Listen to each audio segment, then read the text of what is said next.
Y'all are gonna have to forgive me. All right, I'm a little bit sick right now. Okay, but while I've been sick, I've been kind of thinking a lot. Okay, so last time I mentioned boredom, like actually deeply in a video, was my video where I said let yourself be bored. Okay, but I never got into specifically how much boredom can actually positively benefit you, right? So I took two different classes that both brought up boredom as like a project to do, if that makes sense, right? So one of them was well, from a psychological standpoint, which is like, so go outside, go sit on a bench, don't have your phone, and like just take a mental note or a physical note of everything that you're observing, everything that you're thinking about, and how you feel throughout the activity, which is staying outside for like half an hour, 15 minutes, whatever you're comfortable with doing until you decide that you've spent enough time outside, right? So that was to basically take note of our mental standpoint throughout the whole situation, right? So that's what I did for my psychology class. For my English class, we went about this in a slightly different way. So we went over solitude, like the meaning of solitude, which is basically a moment where you are purely by yourself, like in nature, with no I guess worldly distractions such as a phone or a book or music or even another person to keep you company, if that makes sense. So with that, I'm not telling you just go walk out into the streets of Baltimore with no phone and no way to contact other people. That's not what I'm saying.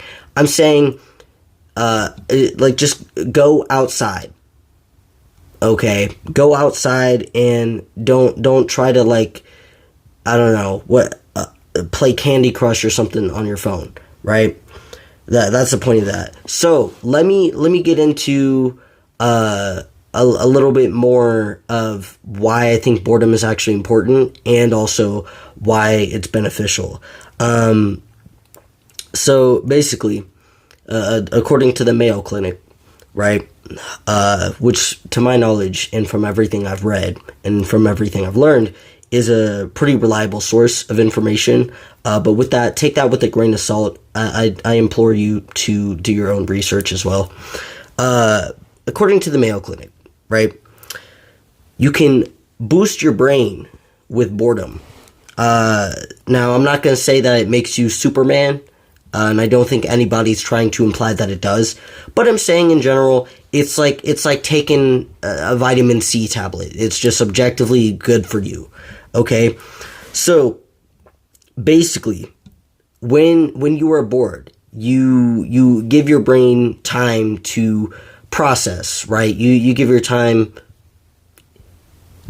brain time to think about creative solutions to things that you're thinking about in the back of your mind and that type of thing. So basically, you become more well equipped by being bored, right? You become more well equipped with boredom by embracing the boredom, right? So developing creative solutions, it's not really just about that.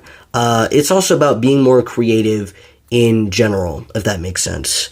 And then another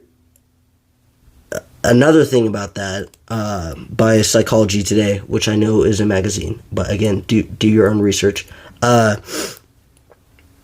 Being bored, it can help with your mental health because, well, you're being more conscious about your surroundings and stuff because you have more time and you're developing more attention towards like different things going on because you're like actually consciously thinking about it. Excuse me. And it inspires curiosity. It helps with self-control because it just makes sense, right? It just makes sense that you would be doing that. So basically, to conclude this, right, I think again, I would like to reiterate that the best way to combat boredom long term is to just let yourself be bored. That's kind of the big thing that I was trying to talk about in that original video, that the let yourself be bored video.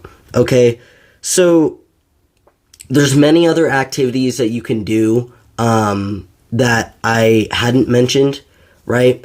Obviously, going outside or reading or going for a walk or that type of thing. Obviously, those are some pretty basic ideas. But maybe while you're doing these activities, you could think of more boring things that you could do that might actually help you think a little bit more critically. So something that I've talked about a lot in recent times is that I like to collect physical media, right?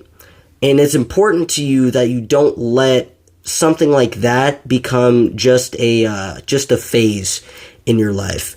I think there are many benefits to collecting physical media, but the biggest thing, right? The biggest thing is that when you actually spend the time and the money in your life to put towards these things, there's more effort in it, right? There's more effort into actually making a mixtape versus looking up a song on Spotify and then just making a whole list of stuff just like that. There's more effort to it. When you listen to a CD, right? A full album on a CD, right?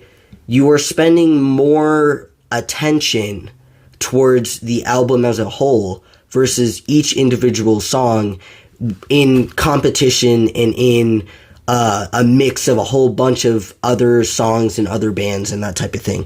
Now, listening to a whole genre at once, does that help you have a more like broad understanding of the genre itself? Yes. But I feel like listening to music, like entire albums, is also very beneficial in its own separate light. So there's that, which is, again, that's just a personal hobby that I do. My point is, in doing something like that, right, I feel like it makes you a more well-rounded and well-adjusted individual. Again, take everything I'm saying with a grain of salt. And do your own research, but that's just something that I've been thinking about, and I really think a lot of people, could do with learning about in general. So yeah, that's pretty much all I got for y'all today. See y'all later.